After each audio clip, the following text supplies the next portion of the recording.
दरभंगा में एक लड़का अपने छाती पर 111 कलश रख करके 9 दिनों तक नवरात्रि में रहे हैं। इसका पूरा पर्दाफाश हो चुका है। सबसे पहले इस वीडियो को देखिए, किस प्रकार से एक भाई साहब ने उस सच्चाई को पर्दाफाश किए हैं जिसको 9 दिन तक जो है मीडिया वालों ने दुष्प्रचार किया था कि छाती पर 111 कलश रख करके जो है व्रत रखे हैं।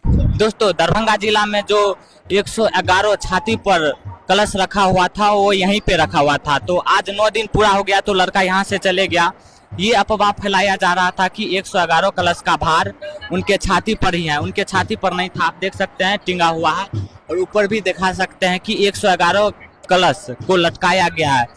तो आपने देखा कि किस प्रकार से 111 कलश को टांग करके रखा गया था।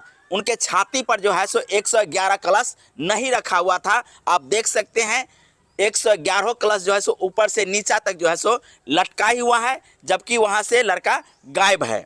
बाद बाकी आप लोग कमेंट करके बताइए कि इसमें कितनी सच्चाई है। आपके सामने में जो दिख रहा है वो क्या सच्चाई है।